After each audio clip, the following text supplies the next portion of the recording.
앞서 말씀드린 온라인 광고의 유형 두 가지를 한번 생각해 볼까요? 신제품이 처음 출시되면 온라인 광고 두 가지 유형 중에 대체로 브랜딩 광고를 먼저 하게 되죠. 그래서 이 신제품의 이름을 알리는 그리고 특정한 이미지를 구축해주는 정도에서 일단 출발해서 어느 정도 굳혀지면 그 다음 뭘 하죠? 퍼포먼스 광고를 하는 거죠. 구체적인 어떤 고객의 손가락의 클릭을 유도하는 그런 퍼포먼스 광고를 하는 순서가 되겠습니다. 자, 그러면 우리 손흥민 선수를 한번 비교해 볼까 합니다.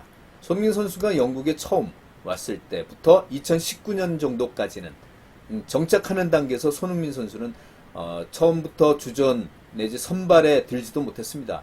이게 전반전 선발에 나오는 그런 노출이 중요한 과제였죠. 근데 2020년, 21년 시즌에는 이제 구체적인 골이라는 성과를 보여줌으로써 손흥민 주변에 여러 가지 현상들이 바뀌고 있습니다. 자, 하나씩 한번 살펴보겠습니다. 역습을 시작하는 토트넘 스포. 자, 조대중 선수가 없어서 본인이 지금 직접 가요. 손흥민 달려갑니다. 손흥민 뛰어갑니다. 자, 손흥민!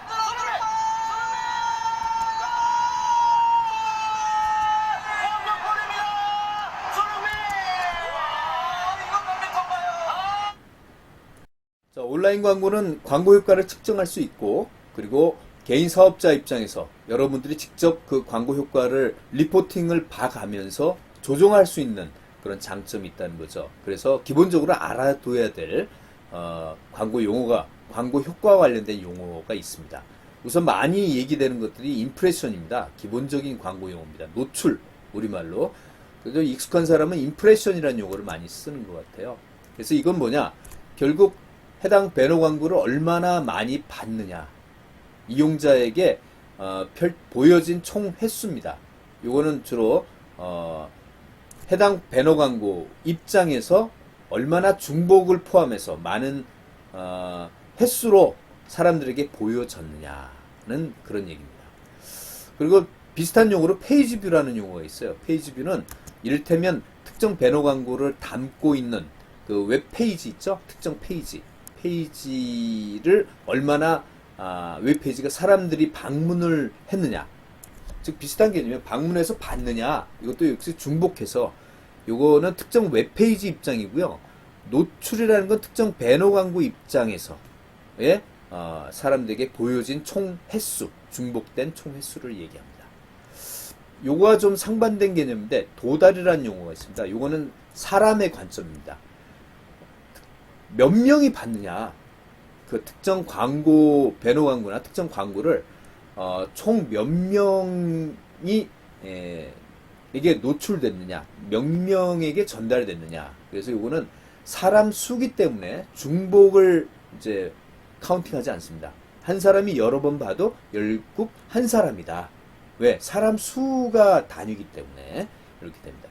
도달 빈도라고 하는 용어도 있는데요. 도달 빈도는 한 사람이 평균 얼마나 받느냐, 얼마나 노출이 됐느냐, 한 사람에게. 총 노출수 나누기 총 도달수를 하면, 한 사람당 평균 노출수가 나오겠죠. 요거와 이제 도달률이라는 개념도 한번 비교해 볼 수 있는데, 도달률이라는 거는, 한 번 이상 광고에 노출된 사람의 비율. 그러니까 전체, 타겟 시청자 중에 적어도 한 번 이상 중복된 포함해서 한 번 이상 광고에 노출된 사람의 비율이다. 그래서 이거는 어떤 확산 지표입니다. 해당 광고가 얼마나 널리 노출이 됐느냐. 이 도달 빈도라고 하는 건 얼마나 한 사람에게 여러 번 노출이 됐느냐 하기 때문에 이건 도달의 어떤 깊이라고 보시면 되겠네요. 도달 빈도는 도달 깊이. 도달률은 확산, 얼마나 많이 받느냐. 이건 TV 시청률하고 비슷한 개념입니다. 우리 프로그램마다 광고 CF마다 시청률이라는 게 나오죠. 어떤 특정 프로그램의 TV 시청률이라는 거는 전체 가구 단위입니다. 사람 단위가 아니고 전체 가구 수 중에 몇 가구가 특정 드라마를 시청했느냐. 그의 비율이니까 결국 한 번 이상 그 TV 프로그램을 본 사람의 비율, 즉 도달률과 유사한 개념이죠.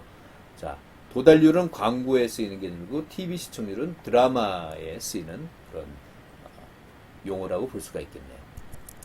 이러한 광고 용어는 여러분들이 개인적으로 온라인 광고를 직접 한다 그러면 이를테면 페이스북 페이지에다 여러분 광고를 하고 싶다.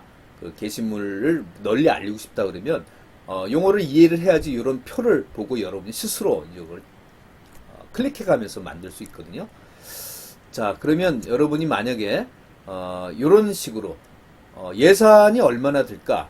다만 여러분은 목표가 지금 20만 명한테 적어도 한 번 이상 노출을 시키고 싶다. 여러분은 페이스북에 올리는 페이지의 그 광고를 노출시키고 싶다. 그러면 예산이 얼마나 들까? 이 48,099달러라는 예산이 소요 예산이 나오는 과정을 한번 살펴봅니다. 자, 여러분 일단 여러분이 선정한 20만 명에게 도달하고 싶다. 여러분 게시물이 그러면 20만 명이 평균 빈도가 도달 빈도가 1.75다라는 거는 한 사람 평균 1.75회 정도의 노출이 된다는 그런 이제 얘기죠. 그러면 총 노출 횟수는 35만 서로 곱해갖고 35만 노출 빈도가 나옵니다. 근데 여기서 CPM이라는 용어가 나오죠. 이 페이스북에서 CPM은 지금 13.98달러다. 이 말이 뭐냐면 1000명당 노출을 할 때 소요되는 1000명당 노출시켜줄게. 대신 우리한테 페이스북에 지불하는 비용은 1000명당 13.98달러 내면 돼. 이런 얘기입니다. 그럼 여러분은 바로 앞서 나온 35만 명 중에 1000을 나눈 350회 CPM을 노출을 시키기 위해서는 13.98를 곱한 총 4,899달러라는 이 예산이 소요되는구나. 20만 명에게 적어도 한 번 이상 노출되기 위해서 말이죠. 자, 이런 산술 과정에서 여러분이 이제 CPM이라는 용어는 나중에 다시 설명드리기로 하고 이 빈도라는 것들을 이해를 하셔야 됩니다. 도달도 알아두셔야 되겠고요. 자, 페이스북의 비즈니스 계정인 페이지에 여러분의 게시물을 한번 사람들에게 알리고 싶다라는 사례를 갖고 한번 살펴보겠습니다. 자, 결과표가 나와 있네요. 포스트 인사이트라는 리포팅을 이제 우리에게 제공해 주죠.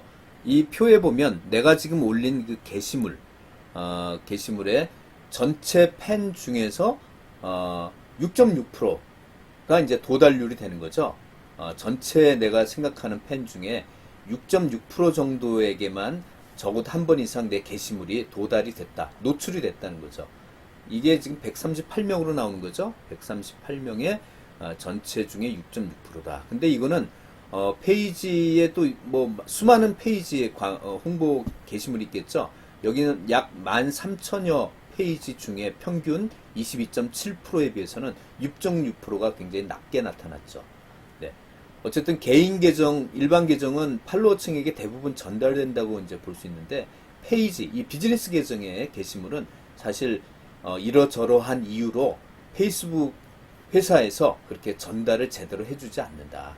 그 이유는 다음 페이지에 설명해 주겠습니다. 자, 어쨌든 여러분이 유료로 이제 페이스북의 페이지에서 돈을 내고 여러분이 타겟팅을 해서 광고하는 그 페이드 리치라고 있죠. 유료 광고로 도달시키는 방법 아니면 요 일반 여러분이 무료로 여러분의 게시물을 페이지에서 이렇게 홍보하는 그런 용도로 할 때 두 가지 도달로 이제 가능하다. 첫 번째는 페이스북 자체가 우리가 페이지에 올린 게시물을 그냥 기능적으로 이렇게 지원해 주는데 굉장히 성의 없게 해주죠. 6.6%라는 게 나오는 거 보면 생각보다 진심을 기울여서 다 이렇게 전체 팬들에게 다 보내주지 않는다. 그게 이제 올가닉 리서치입니다. 올가닉 리치라고 하죠. 페이스북이 기능적으로 기본적으로 지원해주는 도달 수.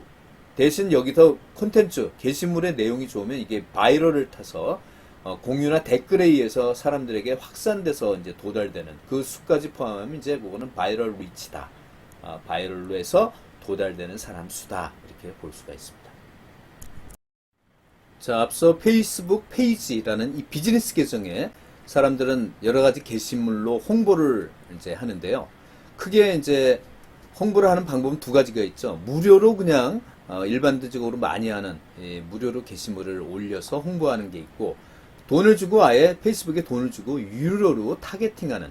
그러니까 여러분이 뉴스피드에 보시면 가끔 스폰서들하고 이렇게 영문이 찍히고 나오는 그 게시물들 광고라고 봐야 되죠. 유료로 스폰서가 어디서 후원해서 광고를 하는 거구나 이렇게 이제 보시는 그런 광고 두 종류로 여러분의 게시물을 알릴 수가 있는데 페이스북이라는 이 회사는 전략적으로 어떨까요? 이 올게닉 리치라고 하는 무료로 보통 이렇게 게시하는 무수한 그 페이스북 페이지의 게시물들에 도달하는 사람들의 수를 줄이려고 노력하겠죠. 이왕이면. 그죠? 왜냐하면 이런 사람들 되도록 돈을 내고 광고해라. 그래서 스폰서들한 마크를 찍고 내가 찍어줄 테니까 많은 사람들한테 무료로 할 때보다 많이 더 노출을 시켜줄게. 이런 유도가 이제 깔려 있는 거죠. 그러면 이제 또 하나의 이유가 있습니다. 이렇게 무료로 하는 게시물, 소위 올가닉 리치의 비율을 낮추는 의도적인 이유는 이런 게 있죠. 너무나 페이스북 페이지에 많은 무료라 해서 사람들 엄청 많이 몰리면서 별의별 콘텐츠가 다 그냥 여기 실린다는 거죠. 자, 이런 거를 자기네들이 AI를 통해서 나름 가려가면서 사람들에게 전달하겠다. 그러니까 다 이렇게 리치를 높여주지는 않겠다는 의도가 바로 이런 거죠. 그렇게 이렇게 하는 이유는 이렇게 함으로써 페이스북에 물관리를 하는 거죠. 그래서 사람들이 안 그래도 지금 페이스북보다는 인스타그램으로 많이들 옮겨가는 추세라서 페이스북 유저들의 이탈을 방지하는 이렇게 물관리를 해줘야지 사람들이 이탈을 안 한다는 거예요. 그렇게 되면 결국 페이스북 유저들이 계속 여기에 페이스북에 있어야지 광고주들도 유치가 될 거 아닙니까? 결국 돈이 되는 건 이 광고주들이거든요. 그래서 어쨌든 게시물은 되도록 유료로 광고해라. 그리고 광고주를 유치를 위해서라도 이런 물관리 차원에서 이런 무료로 이렇게 하는 이런 게시물의 도달률을 낮추는 그런 전략들을 하고 있다는 게 페이스북의 나름 정책입니다. 자, 이렇게 페이스북 입장에서는 도달률을 줄 때 여러 페이지, 수많은 페이지가 있는데 어떤 페이지들부터 줄일까요? 도달률을 의도적으로. 네, 팬이 많은 페이지부터 줄이게 되겠죠. 왜냐고요?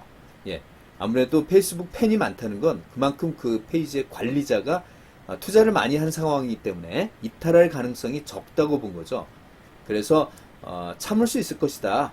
팬이 많은 페이지는 그나마 좀 견뎌낼 수 있을 것이다. 그래서 우리가 여기서 인식해야 될 것은 소셜 마케터는 이제 채널을 다각화해야 된다. 페이스북 하나에만 페이지 하나에만 몰입해서는 안 되고 여러 플랫폼으로 분산시켜야 된다. 그리고 숫자 노름에서 조심해야 된다는 얘기죠. 팬이 많아질수록 유기적인 도달률, 이런 무료로 게시물을 올려서 할 때 도달률이 낮아진다는 걸 깨달아야 됩니다. 그래서 사람 모으는 거에 집중하지 말고 콘텐츠 자체에 집중해서 진성 고객을 확보하는데 노력해야 된다. 이런 시사점을 던져주네요. 아까 잠깐 말씀드렸죠. 노출 빈도라고 하는 이 프리퀀시는 한 명이 동일 광고에 중복돼서 얼마나 노출이 됐느냐, 어떤 도달의 깊이를 따지는 그런 개념입니다. 그러니까 계산을 하자면 총 노출수, 어떤 배너 광고의 총 노출수를 총 도달수로 나누면 인당 노출 평균 횟수가 나오겠죠. 그래서 어쨌든 이 프리퀀시가 너무 낮으면 인지율이 낮아지고 빈도가 너무 높으면 피로도가 쌓인다, 이렇게 볼 수가 있는 거죠. 즉 광고주 입장에선 피로도가 높아진다는 것은 그 광고의 효율성이 떨어진다라고 인식이 되는 거라고 보면 됩니다. 그리고 이 도달, 그 페이스북이나 인스타그램 같은 경우에는 한 사람당 평균 4, 5회까지만 중복시켜서 도달시켜주고 그 이상을 넘어가면 도달을 안 시켜줍니다. 노출이 안 된다는 거죠. 결국 우리는 평균 6회를 넘어간다. 내가 지금 게시물에 올린 광고물이 6회를 넘어간다 그러면 내용물을 바꿔야지. 그렇지 않으면 아무리 더 시간을 지내면서 봐도 노출이 더 이상은 안 된다는 그런 개념이에요. 특히 페이스북 뉴스피드에서 하나의 페이지는 한 사람에게 2시간당 2회 이상 노출되지 않는다. 뭐 그런 이제 얘기들도 나옵니다. 자, 이제 새로운 개념이 또 UV, Unique Visitor. 뭐 요거는 크게 뭐 어려운 개념 아니죠. 또 특정 웹사이트 기준입니다. 웹사이트를 적어도 한 명 이상 한 번 이상 방문한 사용자 수, 중복을 제외한다. 카운팅 안 한다는 얘기죠. 듀레이션 타임 역시 웹사이트 기준에서 특정 웹사이트에 사람들이 체류한 평균 시간. 자, 체류를 많이 했다 그러면 그 웹사이트가 고객들의 관심을 높여서 어떤 콘텐츠가 들어있다는 거고, 따라서 그 웹사이트에 대한 고객 충성도, 로열티가 높다. 이렇게 우리가 파악할 수 있는 지표가 되겠죠. 컨버전 레이트, 전환율이라는 것은 이제 전체가 누구냐면 노출된 사람, 특정 광고에 노출된 사람 100명 중에 과연 몇 프로가 광고주가 원하는 특정한 행동을 취했느냐, 그 비율을 말하게 됩니다. 여기서 특정한 행동이라는 건 지금 보시는 빨간색으로 표시된 다양한 행동들 지표가 되겠죠.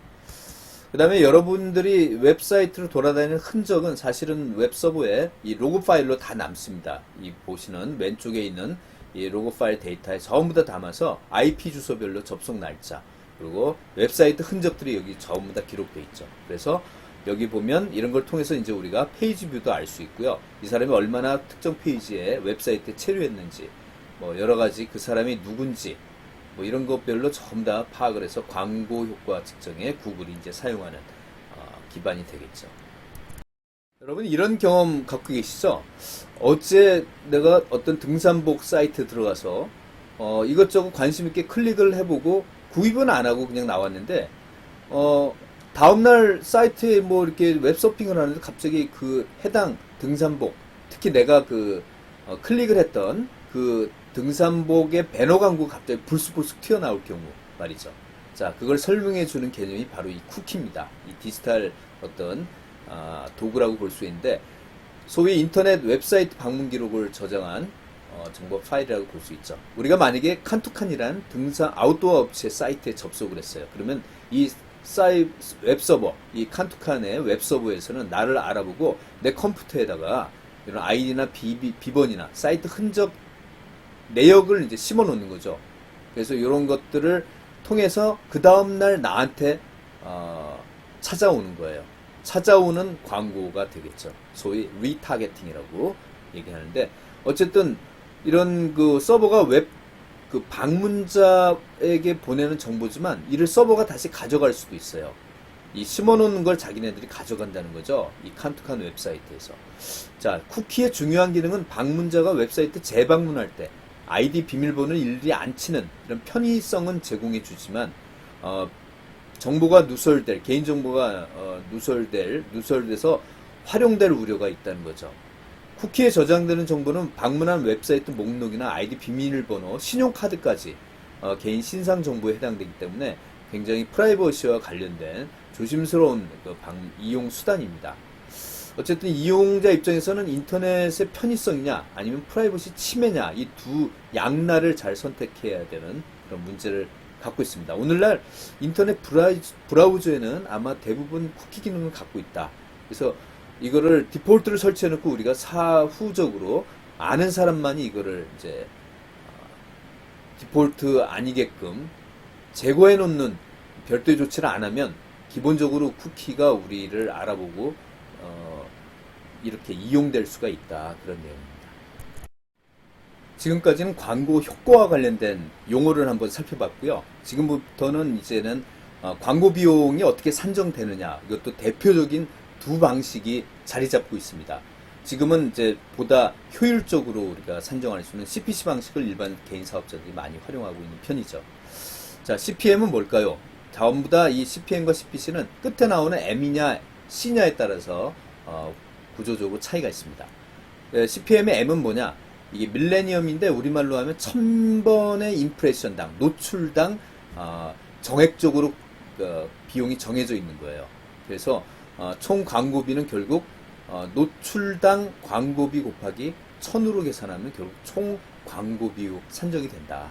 그래서 광고 1000명이 아니에요. 1000번 임프레션, 노출하는데 소요 비용이 얼마냐? 그게 바로 CPM 단가입니다.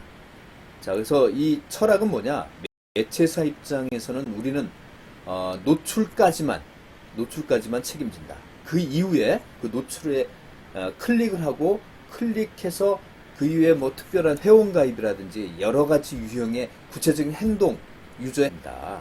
우리는 그 전 단계까지만 한다. 그런 내용이고요. 광고주는 특히 이걸 이용하는, 이 과금을 이용하는 목적은 노출에 관심이 몰입되어 있는 상황이나 그런 제품, 그런 경우에는 이제 주로 이 CPM 방식으로 정액 과금으로 돈을, 광고비를 집행한다는 거죠.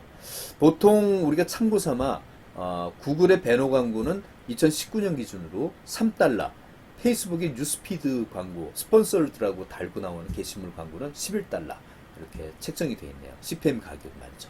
결국 구글 배너 광고는 한 번 노출하는데 3원, 우리나라 돈으로 3원이 이제 소요가 되고 뉴스피드, 페이북은 12원이 소요가 된다는 그런 얘기네요. 이에 반해서 클릭당 비용이라고 하는 이 CPC 방식은 오버추어 방식이라고 해서 대표적 광고 대행사인 오버추어 이름을 따서 보통 업계에 있는 사람은 오버추어 광고라고 이렇게 얘기를 합니다. CPC라는 용어 대신에 클릭할 때마다 비용이 정산된다. 이 내용은 뭐냐면 미리 예치금을 일정 금액을 충전한 후에 클릭할 때마다 이제 비용이 산정되면서 그 예치금이 전부 다 차감이 됐다 그러면 다시 한번 충전해서 클릭할 때마다 유저가 클릭할 때마다 비용 산정해서 광고비를 집행하는, 그러니까 사전에 정액으로 이렇게 정해진 건 아니죠. 내용은 결국 매체사는 우리는 노출뿐만 아니라 유저들이 그 광고를 클릭해서 하는 것까지 우리가 책임질게. 그러니까 광고주는 뭐예요? 주로 노출량이 많이 됐는데 CPM 같은 경우 노출은 많이 됐는데 클릭이 안 돼. 그럴 경우에 돈이 너무 아까운 거예요. 정액으로 그냥 한 번에 과금이 돼서 집행이 되니까. 그래서 우리는 봐가면서 노출 비례해서 돈을 내겠다. 사후적으로. 그럴 사람은 CPC 방식이 훨씬 낫다. 그래서 일반 사업자들이 이 네이버 파워링크 통해서 광고하는 검색 광고하는 사람 경우에 이 CPC 광고 상품을 대부분 이용한다. 이렇게 보시면 되겠습니다. 보통 CPM보다 CPC를 이용하는 이유가 이렇게 5가지로 이제 살펴볼 수가 있습니다. CPM 광고가 뭔가 좀 한계가 있다는 거죠. 그 개인 사업자들 입장에서는 어쨌든 사후적으로 고객이 유발한 트래픽에 대해서만 사후적으로 비용을 지불하겠다는 합리성이 반영되어 있는 그런 광고 집행 방식이죠. 그 다음에 광고 위치도 어떤 입찰을 통해서 원하는 위치에 돈만 있다면 상단에 언제든 광고 노출할 수 있는 자유도가 있다는 거. 그 다음에 여러 가지 키워드를 한꺼번에 이제 내가 등록만 하면 광고할 수 있다. 그런 것도 하나의 장점이죠. 타겟팅을 좀 구체화하고 테스트해가면서 키워드를 포트폴리오 바꿔가면서 이렇게 탄력적으로 광고를 실행할 수가 있다. 어쨌든 CPM 방식은 키워드 추가할 때마다 광고 비용을 한꺼번에 지불하는 정액제이기 때문에 불편하겠죠. 그래서 광고비가 효과가 입증되지 않은 상태에서 한꺼번에 광고 비용 지불해야 하는 일종의 그 개인 사업자나 중소기업 입장에선 CPC가 훨씬 효율적인 방식이다. 광고 관리도 편리하다. 실시간 키워드를 온앤오프 왔다 갔다 하면서 원하는 시간과 기간에만 딱딱 노출을 시키기 때문에 낭비되는 요소가 적다. 그런 관점으로 보시면 되겠습니다. 네, CPC와 좀 유사한 CPA 개념은 좀 더 적극적입니다. 광고주에 대한 매체사 책임이요. 자, 이거는 클릭만 갖고는 안 되겠다. 광고주가 원하는 특정 행동까지 했을 때, 클릭한 이후에 회원가입을 했다든지 이벤트 참여를 했을 때까지 매체사가 책임지겠다. 그때 한 행동을 하나의 과금 비용으로 산정하는 방식. 그러니까 이거는 좀 더 광고주에게 좀 유리하겠죠. 대신 한 액션당 광고 비용은 좀 높을 수밖에 없겠습니다.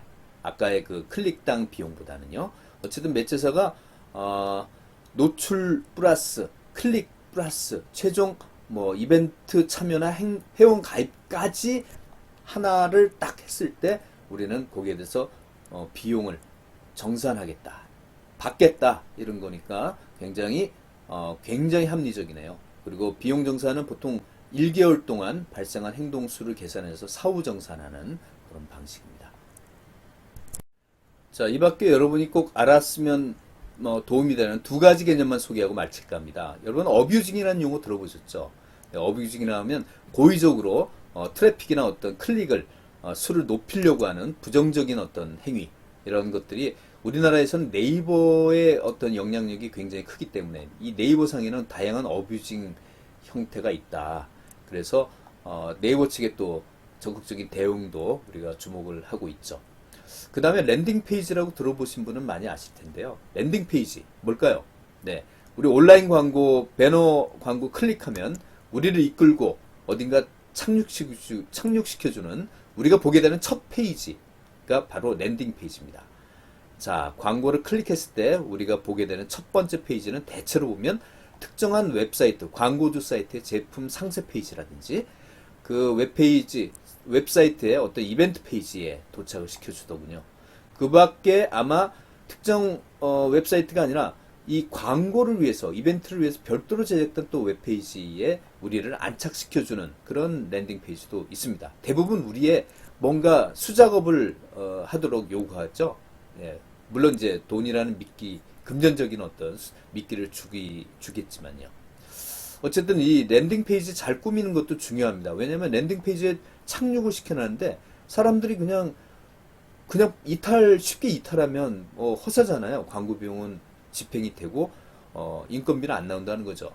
자, 그래서 랜딩 페이지에 도착하게 되면 어떤 여기서 목적을 해소하거나 아니면 다른 페이지로 쉽게 사람들이 원하는 대로 이렇게 고객 인터페이스를 잘 유도하는 그런 방식도 아주 바람직합니다. 그래서 불필요하거나 혼란 주는 내용 최대한 피하고 사람들이 방문한 목적 쉽고 빠르게 달성할 수 있도록 너무 욕심 안 내지 않고 고객 유저 입장으로 친화적인 그런 페이지를